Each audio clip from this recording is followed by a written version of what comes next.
Halo teman-teman, di sini aku mau menjelasin ke kalian tentang organizing and visualizing variables dari mata kuliah Basic Statistics.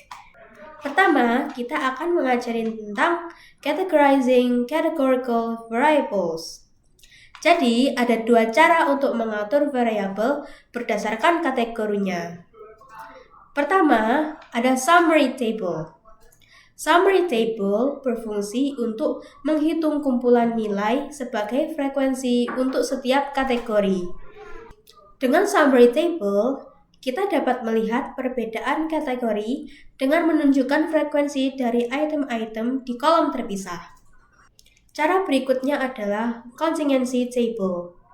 Dalam contingency table, terdapat dua atau lebih variabel sehingga kita dapat melihat pola antar tiap variabel. Contingency table juga bisa menunjukkan frekuensi persentase dari total semua baris dan kolom. Bab berikutnya adalah numerical variables. Ada tiga cara untuk mengatur numerical variable. Pertama adalah frequency table. Frequency table digunakan untuk mengelompokkan nilai dari tiap variabel ke dalam kelas-kelas yang dimana terdapat interval dari tiap kelas tersebut. Rumus dari interval adalah nilai tertinggi dari data dikurangi nilai terendah dari data lalu dibagi dengan jumlah kelas. Cara kedua adalah menggunakan relative frequency distribution. Relative frequency distribution menunjukkan proporsi dari setiap kelompok yang bisa memudahkan kita untuk membandingkan daripada menggunakan tabel frekuensi. Lalu cara ketiga adalah menggunakan cumulative percentage distribution. Cumulative percentage distribution menyajikan informasi tentang persentase nilai yang kurang dari jumlah tertentu. Dalam cumulative percentage distribution, terdapat kumulatif atau penjumlahan dari nilai sebelumnya. Bab berikutnya adalah visualizing categorical variables.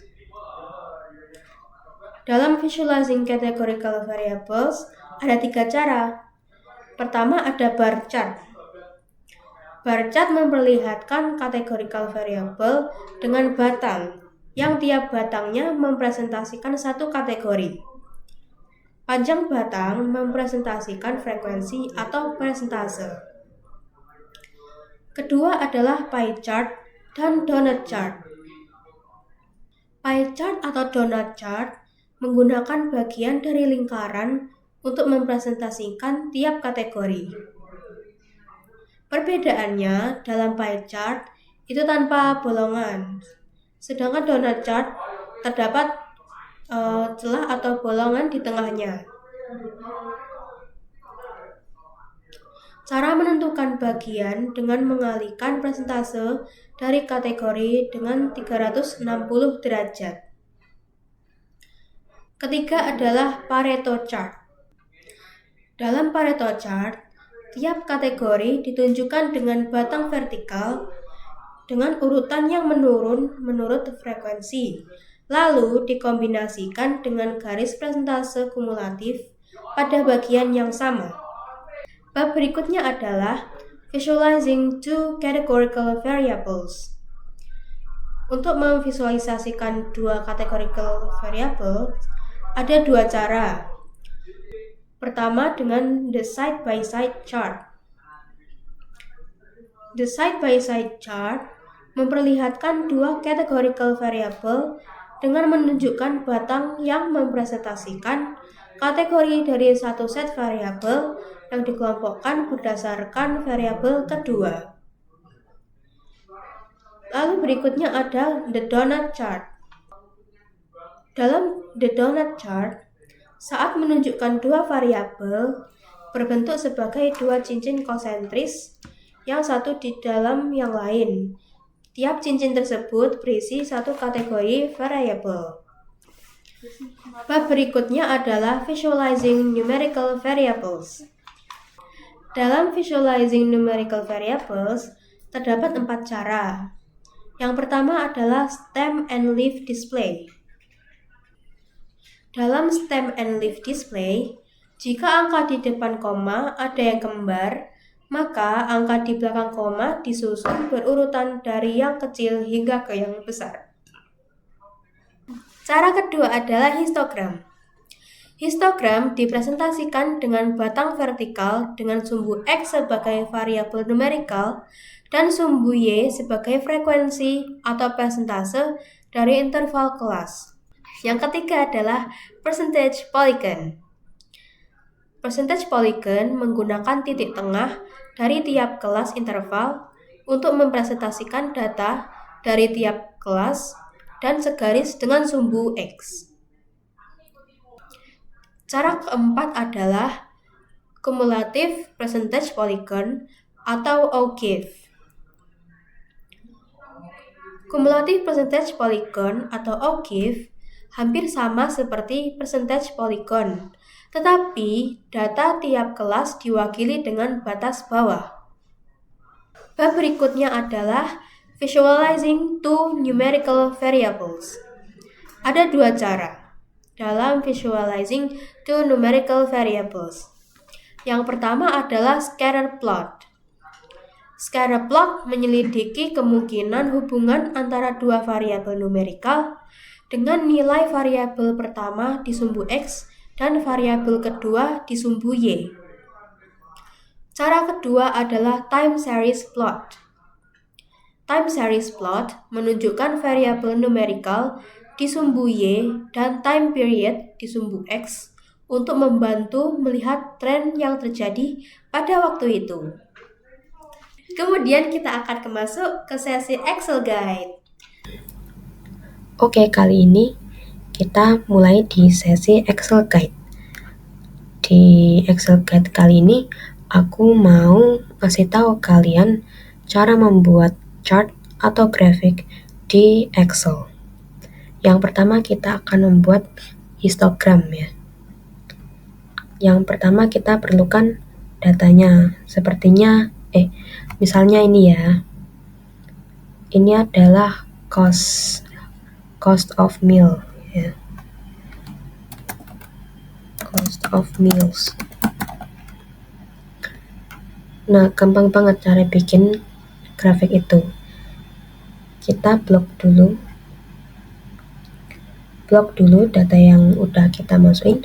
Habis itu kita tekan ribbon insert, lalu kita pergi ke chart dan pilih nih gambar yang di tengah ini. Pilih yang histogram. Nah, langsung muncul kan. Kita bisa pindah posisinya. Terus kasih judul. Misalnya cost of meals ya. Nah,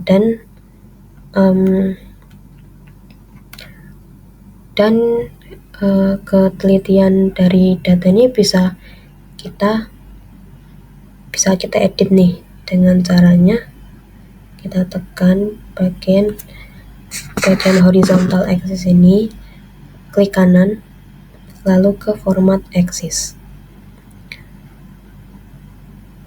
Lalu kita centang bagian bin width ini dan kita ganti ke angka ke presisian yang kita mau, misalnya 10. Nah, jadi kalau kita ganti bin width-nya ini bisa batang-batangnya ini bisa bertambah ya, soalnya menjadi lebih detail. Misalnya 5.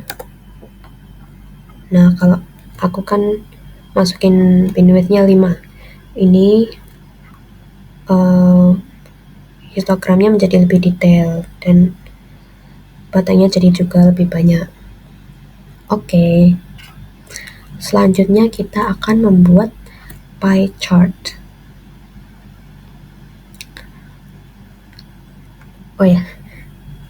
Pertama kita sama ya, masukkan data yang mau kita buat pie chartnya. lalu di blok ini ya, contohnya ini ya, number of funds. Lalu kita pergi ke ribbon insert, tab maksud saya, tab insert. Lalu kita pergi ke charts dan pilih ini ya, ini ya yang pojok bawah kiri. Lalu kita tekan dan pilih pie. Langsung muncul ya. Dan wah, ini judulnya udah ada sendiri. Nah, hasilnya jadi gini ya. Udah langsung dibuatin sama Excelnya. Udah sesuai ya. Average yang orange, yang low itu yang paling sedikit. Jadi yang biru ini low dan high itu yang 70. Kalau kita merubah datanya, hasilnya juga bentuk chartnya juga akan berubah. Contoh ya. Nah, pindah dikit kan tadi. Coba kita coba lagi. 100. Nah, berubah kan, ini langsung menyesuaikan gitu. Oke. Berikutnya kita akan membuat bar chart. Untuk membuat bar chart sama ya. Kita harus mempunyai data yang akan kita buat chartnya. Lalu kita blok dulu, tapi ini penting untuk bloknya kita harus bagian yang kanan sama kiri aja, yang atas gak usah. Soalnya dalam bar chart itu hanya perlu 2 variabel, yaitu nama kategorinya dan frekuensinya. Lalu kita ke tab insert dan ke menu charts yang lalu kita pilih yang insert column or bar chart ini ya. Lalu kita misalnya pilih yang ini juga bar chart. Nah, langsung jadi ya. Kita bisa ganti judulnya menjadi number of funds. Oke, jadi kita juga bisa edit enggak situ. Oke, cukup mudah ya untuk membuat charts atau grafik di Excel. Sekian. Oke, sekian sampai sini teman-teman. Terima kasih udah menyaksikan video ini. See you in the next video. Bye-bye.